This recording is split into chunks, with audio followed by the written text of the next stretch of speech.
I'm Amy Griffin. I'm the Deputy Executive Director of VAS, and we're so thankful that you're joining us this morning for our webinar on Breathe Easy, understanding the indoor air quality standards and compliance, especially with this new legislation. We have some experts with us today. We have Chrissy Sheriff from McClure Company, and I'm just going to turn it over to her to get started. Beautiful, and thank you so much. Good morning, everyone. Welcome to today's webinar. We're going to be focusing our talk track on the understanding the indoor air quality standards and compliance, giving the Virginia school systems a guide for navigating this new mandate. My name is Chrissy Sheriff. I'll be your moderator today. We're thrilled to have you join us as we dive into one of the most important topics impacting schools today, indoor air quality and/or the IAQ mandate law, SB 1413. With IAQ mandate, school divisions across the state are navigating what compliance looks like, how to ensure safe, healthy learning environments for staff and students. And today's session is designed to give you clarity, practical strategies, and expert insights to help you meet these requirements confidently. Here's what we'll cover today. What is IAQ and why it matters for health, comfort, and academic performance? An overview of ASHRAE standards and how they apply to Virginia schools. Best practices from our industry experts to improve IAQ, and a breakdown of the new IAQ law, House Bill 2618 and Senate Bill 1413, including timelines and compliance steps. Lastly, processes for reporting and transparency, plus practical options for corrective actions. Our goal is to leave you with actionable steps and resources so you can build a plan that works for your district. I'd like to go ahead and introduce our speakers today. We're fortunate to have an outstanding panel of experts with us, including Dr. Sarah Calverick, Superintendent in Caroline County Public Schools. She will share her division's perspective and experience and lessons learned from recent initiatives that addressed IAQ within her school buildings. Next, I'll introduce Chris Schultz, our McClure's Vice President of Strategic Solutions. Chris brings over 15 years of experience as an energy manager, energy engineer, and a strong background in construction and project management. With his expertise in strategic planning and integrated solutions, he is a trusted advisor for our districts looking to improve indoor air quality while optimizing energy performance. And Doug Boswell, McClure's Director of Engineering. He brings over 16 years of experience in mechanical, electrical, and plumbing engineering with a strong focus in alternative and renewable energy systems. He holds a professional engineering license in Virginia, and his expertise spans cross-system evaluations, energy efficiency strategies, and compliance with industry standards. This makes him invaluable as a resource for schools looking to improve IAQ while optimizing building performance. Lastly, my name is Chrissy again, and I'll be here to guide the discussion and make sure your questions get answered. And to that point, please feel free to use the QA feature throughout the session. We're going to hold a significant amount of time towards the back half of our webinar to address any questions and possibilities during the dedicated Q&A segment today. One more point of clarification before I turn the mic over to Chris is this is addressing IAQ, not ADA. So just wanted to set the expectations that we're going to be addressing indoor air quality, not the ADA standards that we know there's a little bit more clarity on than here. Without further ado, Doug, take it away. All right, so as we kind of dive into this, we'll kind of do a little background, talk about indoor air quality. So starting with some general definitions that you'll see as you kind of dig into this bill. So HVAC, HVAC, you'll hear a bunch of different things. So that's heating, ventilating, and air conditioning. Basically, the real takeaway here, as it's written in the bill, is that it's really focused on the entire system. So it's not just the equipment, it's the piping, it's the network of ductwork, everything like that. All of that is can affect the indoor air quality of the building. IEQ is another word that you'll see. So that's an abbreviation for indoor air quality. So that generally is the quality of the air within the space and how it affects the occupants within the space, what it does for the overall health and comfort within the space. And then ASHRAE is another term that you'll see. So that's an abbreviation for American Society of Heating, Refrigerating, and Air Conditioning Engineers. So basically, they're the technical organization that leads the HVAC world. So they're the guiding force behind research, development, and really just continuous improvement within the field. Moving forward, we'll kind of look at some of the challenges that buildings face. So indoor air quality is obviously affected by a number of things. The systems within the space, the people within the space, even the materials within the space really can add to indoor air quality issues. HVAC's role within the space is to help combat these issues. Some of the challenges that exist obviously are, poor equipment operation and maintenance, indoor air quality issues with inadequate ventilation, and then also pollutant control within the space. That's exhaust and making sure that things are appropriately leaving the space. That's like the chemicals. So looking at HVAC, obviously aging equipment and systems is a huge issue within buildings. So this can be a number of things, ranging from poor filtration. This can be intentional. Older systems did not have the ability to have the filtration that's available now. That's like the MERV rating, the actual media within the space. Typically, you'd see MERV 4, MERV 8, now MERV 13, which is a much higher grade filter, is pretty common in construction. So it's a much better built unit, and it's much better filtration media within the space, which shows the improvement that's out there. But older systems don't have that. The other pieces that can really lead to it is deferred maintenance. Everyone has a budget, and it's hard to continually keep up with it. This is the failed dampers, sensors within the space, fans that need replaced or repaired. All of this can lead to inefficiencies. And beyond that, older systems don't have the controls that are available now, so you don't have the ability to schedule. You don't have alarming things like that really can cause problems for the HVAC systems. Beyond that, kind of looking at what this does to the space. So this creates pressurization issues. It creates humidity issues. So pressurization is really just the balance of indoor air coming into the space versus exhaust leaving.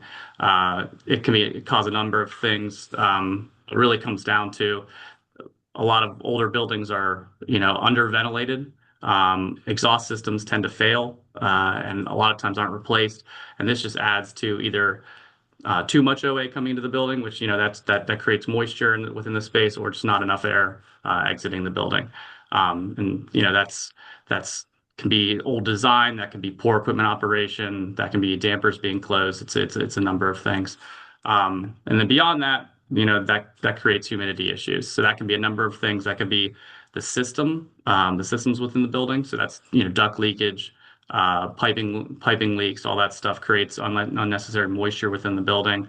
And then the actual structure of the building itself, you're looking at, your poor windows, doors, improper construction, all that leads to, unintended airflow and infiltration into the space, which really creates, the indoor air quality issues. So really looking at all this, it's all kind of an opportunity. Equipment always has a lifespan and continues to, get more efficient, better built. So it's important to kind of take a step back, and as you're kind of developing your capital plans, to look at these systems holistically. There's always the opportunity to look at just beyond equipment repair and replacement, and look at, is the ductwork adequate? Does it need to be sealed? There's always obvious energy efficiency improvements with new equipment, but you can look at upgraded filtration, humidity control. All equipment nowadays that has much tighter construction than it used to be, and just better, overall control of the system. And then beyond that, there's opportunities to look at, duct sealing, building envelope, duct cleaning. Those are all low-cost solutions that can really help the overall IAQ within the space. Ultimately, why are we kind of looking at this? So this is kind of a graph that really shows that, all these, this is not a unique problem. Everyone has issues with aging equipment and IAQ within buildings.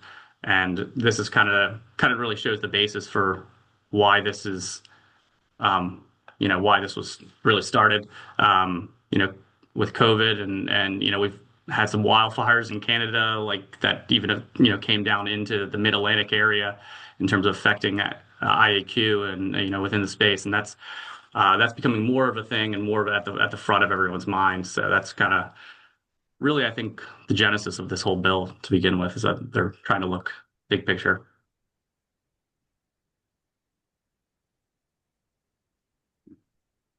So beyond that, there's endless facts to kind of back up the reasoning for why we do this, but it really comes down to the health and comfort of occupants.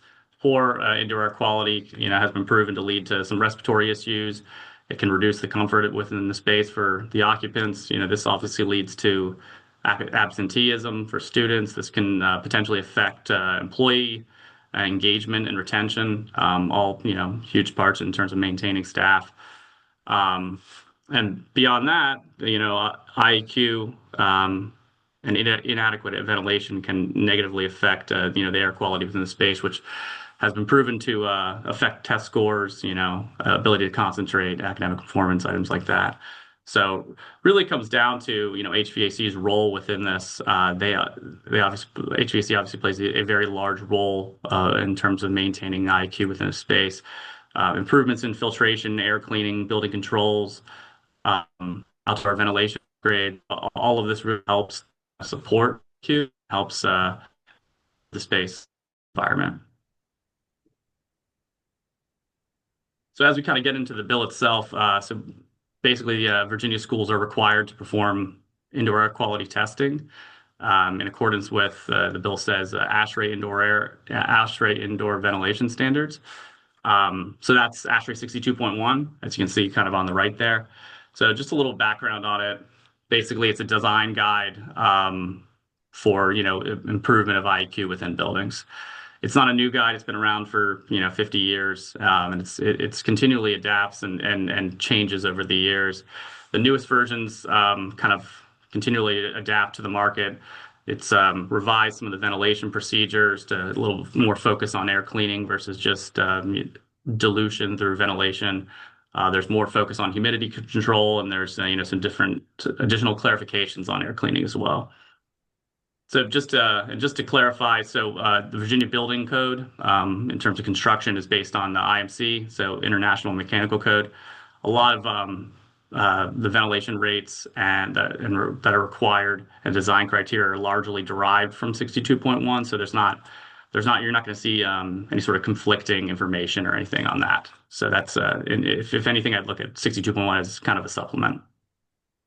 So in terms of what's included in 62.1, it's really just, as I kind of mentioned, a guide for the whole life cycle of the building in terms of IEQ and occupant health. So it really considers design, construction, and even the occupied use of the space.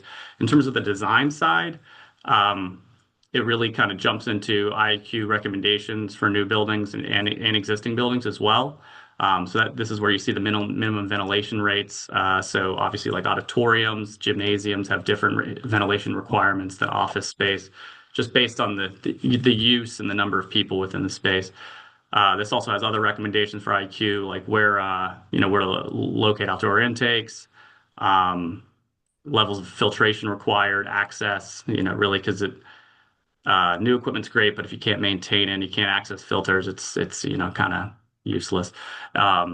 And then beyond that, just really guidance on, what air can be recirculated through a building, what air can be transferred throughout a building, and what air ultimately just needs to be exhausted and out of the building itself.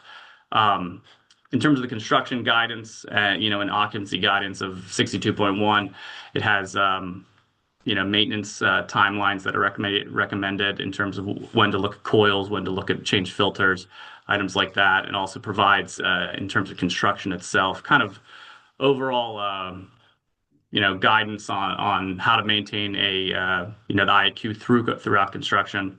If you're working with good partners, a lot of this is pretty commonplace nowadays. So protection of equipment and components during the construction period. So that's, wrapping duct ends and stuff like that, making sure ductwork and equipment is clean when it shows up. Changing filters after construction, cleaning, and just general focus on the materials itself within the space. So this is the low VOC materials that aren't going to be emitting chemicals to the space. So really, 62.1 and codes like this, their job is to kind of their goal is to drive indoor air quality improvements in buildings. Really, the good news is that this is, I'd say this generation of construction, this is far more commonplace. And you're seeing a lot more good practices that exist that aren't really a trade-off with energy efficiency. It's all kind of hand in hand. So it's as you're kind of doing new construction, you're kind of seeing a lot of this already being placed. It's not a heavy lift to install systems with good indoor air quality considerations.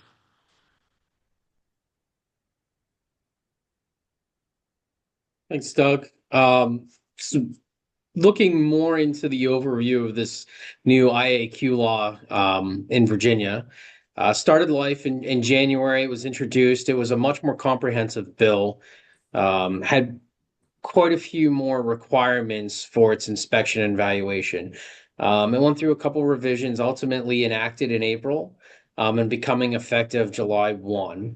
And so the timeline for the law requires that systems within division buildings that house not only students but staff as well have an evaluation at least once every 4 years, and that report be made public via a school board meeting and available through the school board's website.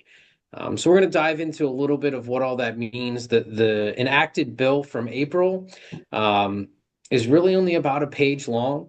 It has a lot of critical information in it, a lot of guidance of what I think the intent of that law is that Doug went through, and general parameters that'll allow some leeway in how each individual school system can take a look at this process and go about dealing with their needs as they see them. So in summary, the indoor air quality inspections need to occur once every 4 years, and that is in any building with school staff or students. So it goes beyond just classroom space to maintenance buildings, transportation buildings, central offices, any support spaces or buildings that may be included.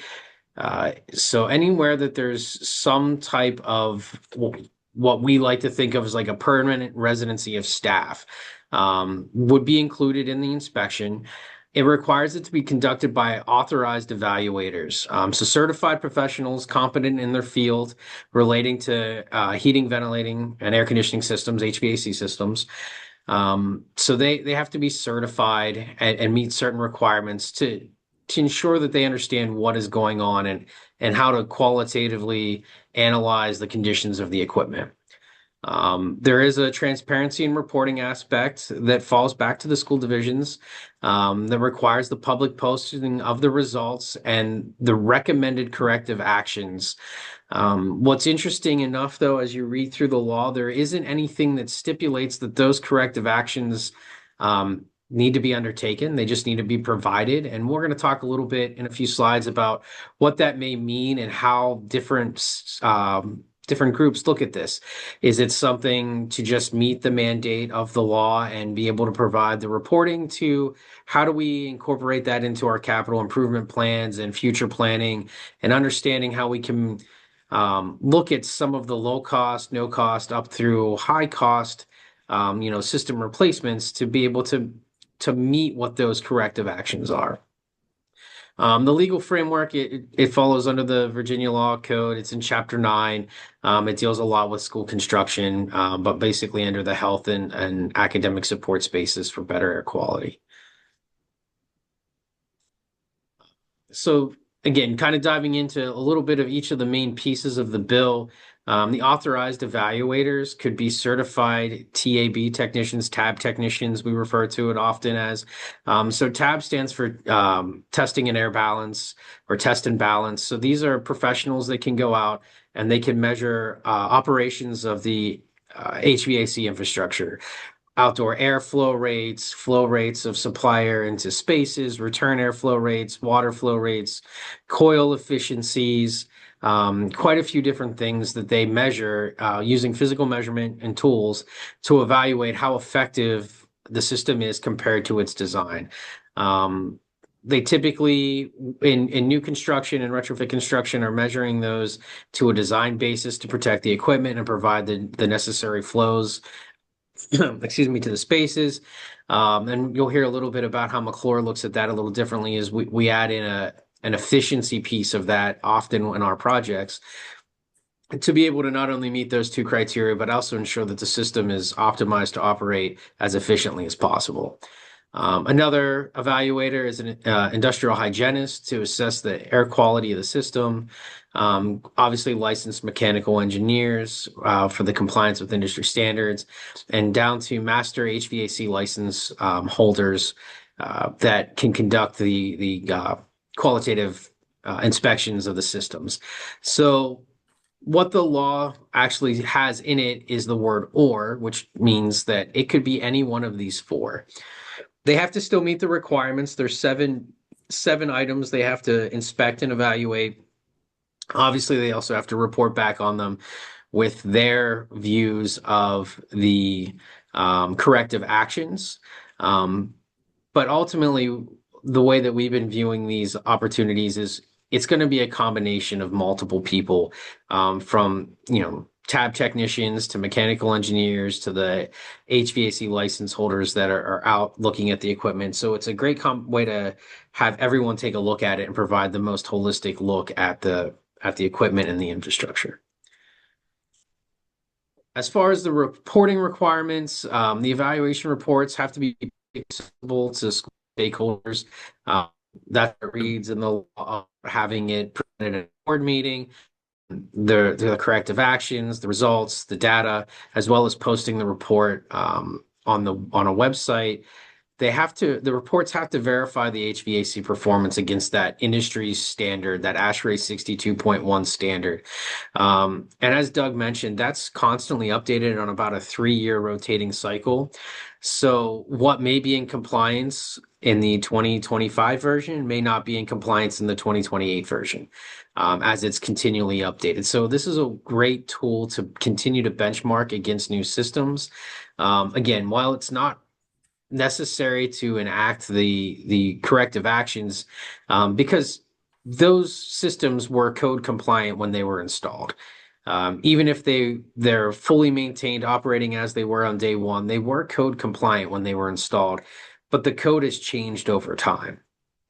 So what the report is actually going to do is to be able to benchmark those against each other to see where your system is from where it was initially when it was installed, how it's being maintained, and then ultimately how it compares to today's standards to help guide and direct any decisions that may be coming about the infrastructure within the building.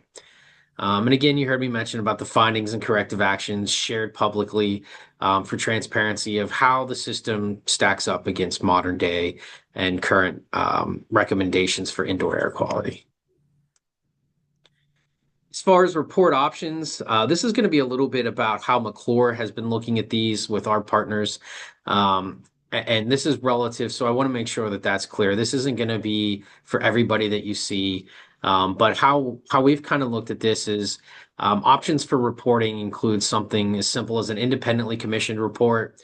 So looking at a holistic system review, deficiencies, recommendations, providing a report. And you see the $3 signs there. That's likely the most cost ineffective or costly option because it's purely coming in to do a report and provide the details. Of course, any data that we can repurpose, reuse, helps to make that more beneficial if it's used. The next step is the integrated building assessment feasibility study. McClure does a lot of these to help with capital planning, but it integrates those data collection exercises into a bigger study that can be better used for capital planning, development of energy projects, and there's just economies of development and future planning that help make that report all the more powerful. So that's really where, we would recommend looking at a holistic scale study that this becomes a part of that helps leverage your decisions in the future. And the easiest that we've seen, and this is kind of unique, and we'll talk a little bit about a case study where we have this with Dr. Calveric's team, is post-project reporting, where the equipment was already upgraded recently. So a lot of that data collection is part of the closeout documentation. So there may or may not be a few spaces that you need to measure, monitor, talk about, but if the system was recently updated, a lot of this information is readily available that the cost of having someone come on site, review, detail, and analyze has already been done. So leveraging data that is in place, you'll start to hear me continually repeat that as we go through some of the processes and evaluations, is the more data we can use from the beginning, the better. So as far as the evaluation by those certified evaluators, should include comprehensive HVAC assessments, including testing, adjusting, balancing of the ventilation systems, getting pre-measurements, and comparing them not only to the original design documents, but also to the current level of standards in buildings. So it'll provide a look into where the systems have come from, where they're at today, and where they might be going. It also evaluates air quality and equipment checks to assess filter efficiencies. You heard Doug talk about the MERV rating of filters. They've increased drastically, especially since COVID. But a lot of vintage equipment can accept the size filters that are currently available on the market. The MERV 13 filters are much thicker. They create much more pressure drop across coils and equipment, and could cause additional issues with airflow delivery. So there's an optimal point that some existing equipment just isn't going to be able to get to without some serious upgrades or renovations or even replacement. And then as far as pressure and airflow measurements, this is, mentioning a little bit about taking spot measurements for the return supply, static pressures to evaluate filter efficiencies, how dirty coils are. You heard Doug mention about cleaning coils and fans and increasing filter efficiencies. But this also provides an opportunity to upgrade the systems as well, so that the next go around when you're due, you can look to use technology rather than having a baseline measurement taken. If there's improvements to the equipment where you're putting in pressure sensors or different meters or monitors that can record that back to your control system, it eliminates some of that labor aspect of the process for everybody. And finally, the third major part of the bill is the corrective recommendations. So we kind of at McClure have grouped them into some bigger categories, such as compliance solutions. So this is things that we consider low cost, more service-based, maintenance-based solutions, such as addressing filtration and schedules for filter changes and filter types, system cleaning and air monitoring devices in spaces for CO2 or humidity. So generally low cost, and more annual maintenance based, again, following some of those recommendations from Standard 62.1. The next step is kind of a preemptive, future looking evaluation. Has variable cost, but this is, you see BAS, that's your building automation system, your control system for your HVAC equipment, and space comfort controls. So, and metering, that is spending some capital to be able to monitor the indoor air quality without having a physical person go out and take the spot measurements. You can now take it at the equipment with different sensors over time and plot what might be the best course of action. And again, helps save in the future as you start to look at doing these reports every 4 years. So the next most intensive step, routine maintenance, repairs, or retro commissioning. Again, a variable cost depending on the system type, but this really takes a look at your existing equipment, looking at rebalancing. What's the most we can get out of it? How can we, tune the system to bring in more outside air or provide better filtration? There's technologies out there for air cleaning that don't require as much outside air. But it basically ensures the functionality of your existing system, tries to get it as close to modern code as possible, but also maintaining optimal operation. Obviously, bringing in more unconditioned air is going to raise your energy cost and energy spend. So you want to look at that as the most optimal way to approach not only compliance with IAQ, but also with your operating budgets and maintenance concerns. And the final one, which I think everyone kind of understands, is upgrading the infrastructure. The infrastructure's past its useful life. Um, there's beyond spending money on it to get it to where it needs to be. Obviously, the highest cost requires new equipment components. But what we would all want to look for there is ways to implement future expansion for IAQ, as well as future ways to monitor that can be developed using the sensors and control systems that you put in place to almost automate all of the processes below. So it becomes almost an automated report generation that's not requiring quite as much on-site detail by specialists. So with that, I want to pass the mic over to Dr. Calveric to talk a little bit about her experience with her school system and what McClure has done there and how that's kind of played into her decisions with IAQ and where we're going. Thank you, Chris. Good afternoon, everyone, or good morning, I should say. As a superintendent with a traditional instructional background, I am by no means an operational expert. So as such, I will be sharing more of a partner testimonial as we have had extensive projects underway with McClure for the last 2 years. I'll provide a little bit of a chronological overview of where we were 3 years ago and where we are now, and also how this has really been an advantageous process, almost as if we had a crystal ball that these House and Senate bills would be produced and we would be facing this. So with that being said, as a soup, unless you have a mold issue or you have a leak that results in a crisis moment, you are not often delving deeply into the IAQ topics. However, if you were an educator in public schools in 2020, when COVID began, we all began learning a steep learning curve about bipolar ionization. Frankly, I think that's really where I was to dip my toes into the HVAC arena at a deeper level. And because of that situation that we were experiencing across the world with COVID, we received ESSER funds. And that really birthed our partnership because not only were we, of course, providing our schools with everything they need, but we became very conscientious about indoor air quality. So much so that we utilize some of our ESSER funds to actually conduct an indoor air quality assessment. It was very extensive. It covered all of our buildings, and it used somewhat of a stoplight protocol, meaning your most significant or critical need was identified as red, and then of course your moderate needs yellow, and areas that maybe were either brand new facilities or had recent renovations had been identified as green. And so what you see before you on this slide is a picture of our middle school.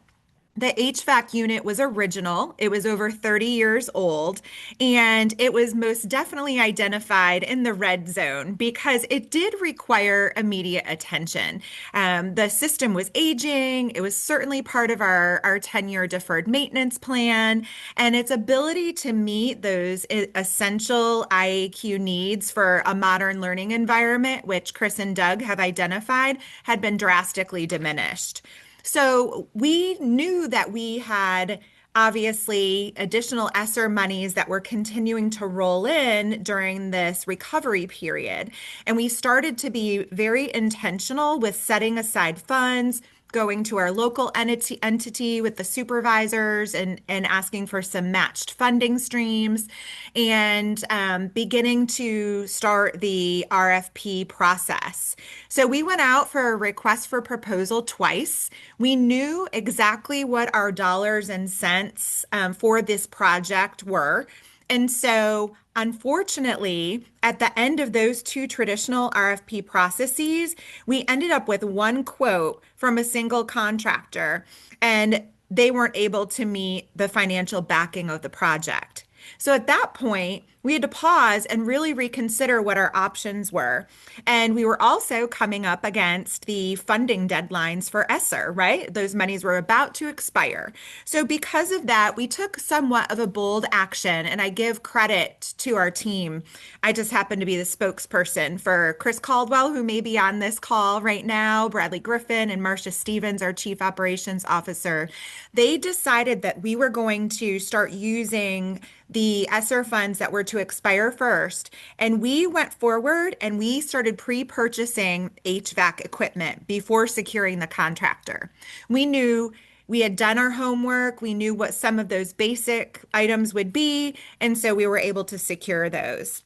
We then ultimately shifted to more of an energy performance contract model. And ultimately, we're so fortunate to meet McClure. We met McClure through a former superintendent colleague, Dr. Rob Benson, who was a superintendent in King George. And I view his word as gold. He has never led me astray. And he said, Sarah, you need to meet this company called McClure. They're working to come into Virginia and they have not yet landed, but would you love to talk with them? And we said yes.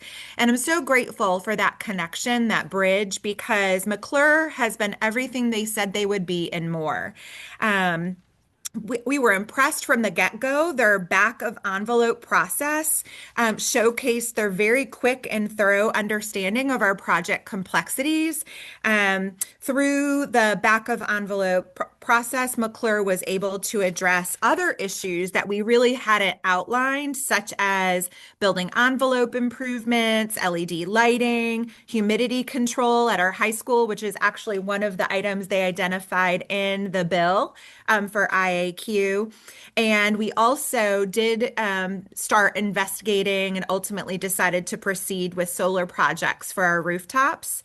And so once we were able to identify all of those factors and get that solidified, McClure was able to ultimately work with us to integrate those pre-purchased equipment pieces that we had already used ESSER funds for, and they mobilized within 1 week of contract signing and the sealed partnership. That is unheard of. So their responsiveness was stellar.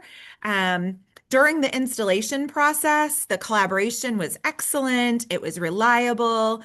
They had a carefully phased in plan, which was essential for me. There was no disruption or minimal, I should say, disruption to students and staff. So they worked with us regularly for communication mechanisms. They were prompt with our team. They preventing costly change orders too. There was only one change order, and it was actually a request that we made, and it helped our agricultural program. So that was really the only change order. But there were daily team debriefings with the project superintendent. We also had weekly production meetings with the entire team that included our central office folks as well as our building administrators. And then McClure, this was kind of the cherry on top. McClure produced every single week a one-page newsletter that I then would receive from Mr. Caldwell, our supervisor of maintenance, and then I would include that, embed that within my weekly memo to our school board and our board of supervisors. So we were able to keep everybody really well informed. And then ultimately, the partnership really did turn an antiquated system and a challenging procurement process into a success story, kind of delivering us from a reliable modern HVAC system, delivering us to, I should say, and one that is compliant with the new IAQ bill and the comfort of our two buildings that were positively impacted. Ultimately, we're now entering the IAQ House bill and Senate bill. We are extremely well positioned. We've got great data analytics, which Chris highlighted. We also are in our FY27 budget process. We just presented our capital improvement plan first reading to our school board. We have both ADA and IAQ in there. We've asked for $750,000 for support to get through all of our buildings in that 4-year time. And so we're building it into the capital improvement process and educating our county supervisors as well as our school board on the impact. We believe it's a positive bill. We just wish that there were some dollars and cents attached to it. So hopefully that was helpful. I know Mr. Caldwell is always open to talking about the partnership and his IAQ knowledge, as well as our Chief Operations Officer, because you got the depth of my knowledge just now. Thank you for the opportunity to share. Yes, thank you for the background. So as Dr. Calveric was mentioning, as we kind of went through this process with Caroline County Public Schools, it was almost like we had a crystal ball. Seeing these legislations coming, we didn't. It's just normal process. It's part of updating and improving infrastructures in schools, something we know a whole lot about. As she mentioned, we looked beyond just the scope of their middle school. So this is a little bit of a timeline. Looking back at solicitation back in fall of 23, and we went through that BOE back of envelope study, presented some additional options to address some indoor air quality complaints, although I don't think they knew that that's what they were at that time. They were comfort complaints. And we tried to provide solutions to rectify those. We went through 2 summers of construction. And just by happenstance, this past summer, the state bill became enacted, and we've actually started into working with the school for their IAQ study, with some report targeting coming later this winter, early into 2026. So again, given the 4-year timeline, it doesn't mean everything has to be accomplished today. So we're helping plan not only those reports based on hierarchy of needs, schools that have older infrastructure systems or higher energy uses that we can start to address with them, but also into terms where you heard about the request for funding in 2027. So we want to be an integral partner in helping develop what is the most critical things that are going to move the needle the furthest. So as we look at the report options, referencing back to a previous slide and how they might apply, especially to Caroline County Public Schools, the post-project reporting, we did an intensive HVAC upgrade at the middle school. So that post-project reporting, all of that data is there. You heard Dr. Calveric say the analytics there, the systems there, the data is there. It's just putting it into the report template necessary to provide back to the district. The integrated building assessment and feasibility study, that's the Caroline County Public High School. That in that instant, we have information on maybe half of the system. So there's still some we have to go back and monitor because we own specific that building. So it's going to be a little bit of a blend of both. But then as far as independently commissioned reports, that's more of the elementary schools within the school system. Not listed here is also the central office, transportation, support buildings. But, really having the focus on the schools to get them forward first and information available and out there. So as we would develop through our process and how we look at these types of projects, those independently commissioned reports are likely in this case to fall more into that second integrated assessment feasibility study capital planning with Caroline County Public Schools as to how to implement those corrective actions. So just a little bit of background about how that falls with some background on the projects. The other part, lessons learned as we've started to go through this a little bit, you heard me mention reusing that existing data. Just in our normal process of work and the project types that we look at, a lot of that data is present up front. We were taking pre-measurement readings of the systems to help better design and calculate energy savings for that middle school as we looked at it. We had the new equipment that Dr. Calveric's team had already purchased, so we knew the performance of it. We were able to take a lot of that data and just repurpose it for something else. Streamlining the compliance, again, looking to the future of how we can more effectively complete these in the future as we do upgrades today for not only the IAQ, but also the production of these reports to make them more streamlined for compliance, and also looking at the solutions themselves that provide the best return. And then obviously the last part is reinvesting in the facilities by integrating these improvements with other energy efficiency measures, things like renewable energy with solar. It often makes that reporting compliance much more cost effective to almost nothing, because you're using information to build out your capital plan in a means and method that's going to address the IAQ law. So that by far is the most comprehensive and cost-effective way to look at this, at least in our eyes. If there's buildings you have that aren't at that point, they're newer, they have modern systems, you might just be looking for that report compliance. But ultimately, I think we can all appreciate the needs of some of the older buildings and infrastructures we have, and how we can better integrate that to just not be spending money to make a report. It's really going to be the recommendations that come out of that are going to really move the needle in terms of the IAQ compliance and spaces for students and staff. So with that, that concludes a lot of our information. So we wanted to open it up for questions, and I believe, Chrissy, you had some questions coming into the chat. Is that correct? We do. We have fielded a number of questions during the talk. I have one in particular that is, can you describe some of the deficiencies that were forced to correct to bring the buildings back up to compliance of recent standards? My guess is that is specifically talking with regard to Caroline County Public Schools. So once again, what were some of the deficiencies that were forced to correct when we were working on the middle school as well as the high school to bring them up to compliance and standards? The ones that I am aware of are outside air requirements, filter efficiency. I think we ultimately changed our MERV ratings, but I can certainly get more information from Mr. Caldwell, or I'm sure Chris or Doug may be well equipped to speak specifically to the CMS project. In regards to the high school, I know that there were some issues with some high humidity in some interior spaces. And really that kind of came down to the system that was in place there. So all of the classrooms and spaces were served by chilled water, hot water fan coils throughout the space.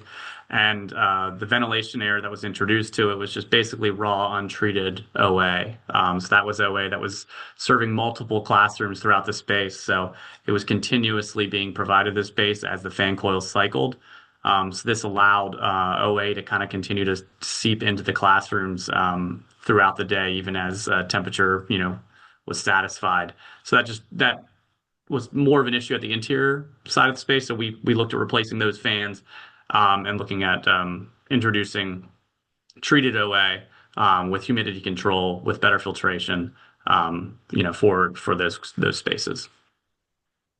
I would branch out too and say that, for instance, at the middle school, the IAQ law obviously wasn't in place when we started looking at this. It's purely, I would say, by luck that we have a lot of this detail today, but that system had failed. It was beyond its useful life. The school system was looking to upgrade that regardless, and then had found deficiencies. And again, unbeknownst, the deficiencies just happened to be tying into what IAQ is, and modern systems and requirements through things like ASHRAE Standard 62.1. So as they were looking at that, it just was good practice in the projects that we do for school systems and how we evaluate indoor air quality and energy savings into those systems, rather than the traditional, low bid marketplace, that allowed it to really meet the IAQ standards. So it wasn't like we planned the entire middle school around an IAQ standard that was in place, but it's an indirect result of the project that we looked at.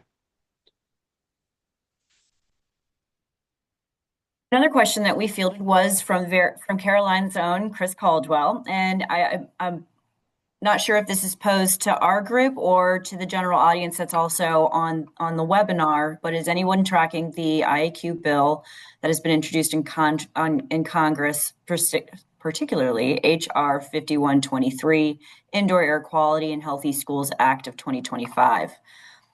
Chris, if there's anything more to add to that, please feel free to unmute. I know you're on, but I believe that's a general fielding for everybody in the room. But as far as the Indoor Air Quality Healthy Schools Act of 2025, if that's something that our group is also tracking. Yeah, Christy, I really don't have a whole lot more to add on that. Thank you for, calling on me. I am tracking it. It has been introduced, but since the government shutdown, it has not made any motion through Congress at this point. But it does, add some more requirements, and it also branches that out into daycares and other schools that aren't K through 12. So. Yeah, IAQ standards are going to start to become more common. If any of you've heard about like other types of standards, as far as like carbons and emissions, IAQ is becoming as critical as those for comfort and health of their of building staff. Obviously starting in schools, but the federal proposal that Chris had mentioned, much like the one in Virginia, pretty comprehensive, pretty big bill. We're aware of it, but much the same as the way the bill in Virginia went. The Virginia bill was pared down to really try to accomplish a kind of a benchmarking exercise of where things are and help provide some insight that can be used for that capital planning. On the federal one, it does address a lot more building space types. So again, we're aware of it. We're not kind of tracking it quite as closely as we were the Virginia bill when it came out, knowing how fast that the Virginia bill was likely to go through. Another question that we're fielding, and I'm sure the big question on a lot of people's minds here is, do schools need to complete the assessment in 2025 or by July 2029, and then every 4 years thereafter? Which, great question, because there hasn't been a lot of due dates mentioned within the bill. Right. So the way that McClure has looked at that as we've met with different groups is the line right out of the bill is at least once every 4 years, provide an industry recognized inspection and evaluation. So being enacted and effective on July 1st, what we've been recommending is that a plan, the school division work on a plan to have their buildings assessed over the course of 4 years. We don't, again, we're not lawyers, we're engineers, so don't hold us to that standard. But an interpretation is that we have at least 4 years from July 1st to be able to plan and execute the evaluations. Again, there's nothing in the law, it seems, where it says the recommended corrective actions have a timeline or even require implementation. But what we've been trying to work through is capital planning of the report with the different school divisions of, if you have 4 buildings, does it make sense to do them all at once? Economies of scale, or once every year? If you have 100 buildings, how are you going to go through 100 buildings in 4 years? So there's quite a wide-ranging impact as to how to look at these reports, and also what of the independently commissioned study for compliance to just get it out there and be compliant, or is there a larger goal for the school systems to incorporate that into their future capital plans? And that kind of changes a little bit how the programs might be approached based on your building stock. I see a question popped up about require implementation, since I just was going through that. So as part of the report, there needs to be a section on corrective actions. If you're deficient in bringing in the required amount of outside air, or the CO2 levels are too high, or peak, what are the corrective actions? So along those lines might be rebalancing the system, which carries a cost, or replacing equipment, or implementing additional control measures. So those are all implementing the corrective actions. So all the report, as we understand it, has to include is what are the corrective actions from those authorized evaluators that should be put in place, but it's not saying that the school system has to do that. Again, that's kind of our take on where the law is going, is to provide some direction for those professionals and the school divisions to be able to work together to come up with a plan. An amazing question that Sarah fielded. What exactly needs to be posted on our websites, the schools, to meet the mandates reporting requirements?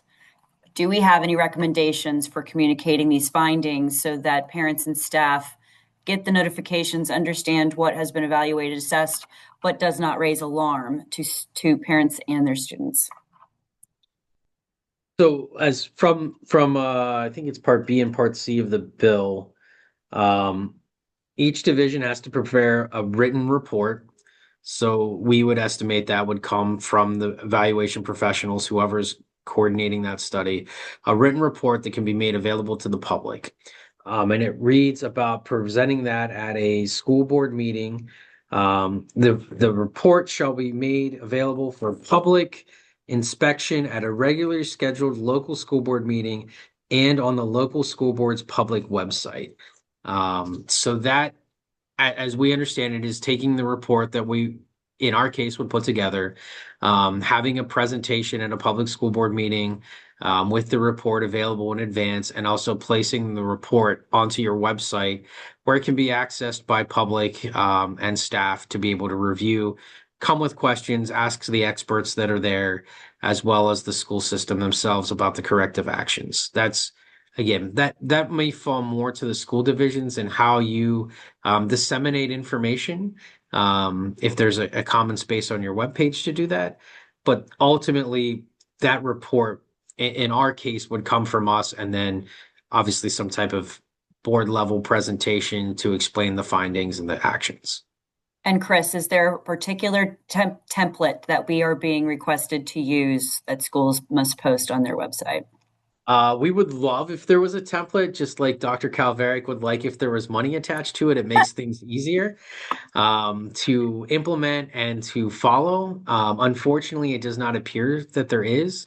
But again, with the work that McClure has done in these realms that tie into IAQ, we have our own set of documents that present this information pretty logically, pretty clearly, that we would use. But I think it almost goes back to who's coordinating your evaluation, what partner are you working with, and how they want to present that information. There's 7 things that need evaluated, so we would assume there would be information presented on those 7 items, the data details and appendix to follow up the measurements and verifications of those, and then obviously a section of corrective actions based on those findings. Seems pretty simplistic to be able to meet the requirements of the bill. That's where meeting with the school division might be different, because the goal of that report might be to satisfy the bill and the compliance, but also to build a capital improvement plan, which would require, could require more additional things and recommendations in the report. So again, you heard me say about reusing data. If we can help build the capital improvement plan and include this in there and it satisfies the needs, you're ultimately getting more services out of a single set of investigative studies and findings than trying to do it each by itself. And with an eye on the time, I have one more question for our webinar hour before we take more questions offline. Can we install CO2 monitors in the BAS system if we have a master license in HVAC in-house? That is one of the things. It's a corrective action, so it'd be recommended that you do that if the evaluators found that was the case. Again, the reporting is more the compliance, not necessarily the corrective actions as we understand it. What we are trying to figure out some guidance on is, in this case, if you have a certified master technician, are you allowed to self-implement? And as far as the corrective actions, we feel so. But what we've been hearing is that the self-monitoring and reporting is not as widely received. That they're looking for outside professionals to provide that. But that's still kind of an open topic. I'm going to let one more question slide in because it is so very related to the CO2. As far as the testing, is CO2 the only requirement, Chris and Doug, or are there any need for testing VOCs, particulates, mold, etc.? So CO2 is the only thing that's particularly outlined. CO2 in itself is a tracer gas, so CO2 in itself is okay. But if there's CO2 buildup within schools or any buildings, that is that kind of denotes exactly all those other items, VOCs, particulates, and any sort of mold growth. So as you have higher CO2 in the space, that kind of goes hand in hand with, other air quality issues. So that's really why it's used. It's not to say that that's the only, issue within the space. So with 11:59 on the bell, I want to thank everybody that has joined and listened to us and asked questions. We're going to make a note of the questions that we received that we weren't able to get to during today. Want to thank you all for joining us and your engagement throughout this and understanding the indoor air quality compliance. We've hoped you leaned in, were given some practical insights, clearer understanding on the steps needed to meet the new IAQ laws. I will want to remind you that this is just the beginning of the conversation. So please, you had our contact information on the screen. I know Cindy and Amy would be more than willing to share our contact information after today's webinar. So please feel free to reach out to us. And to those that have asked, there will certainly be a copy of today's presentation that is in PDF that Amy and Cindy will be sharing after the webinar to anybody that would like to receive it. On behalf of Dr. Calveric, Chris and Doug and myself, thank you so much for your time and commitment to creating safe and healthy learning environments for our students. Hope you have a great day and look forward to supporting your schools moving forward. Thank you, everybody.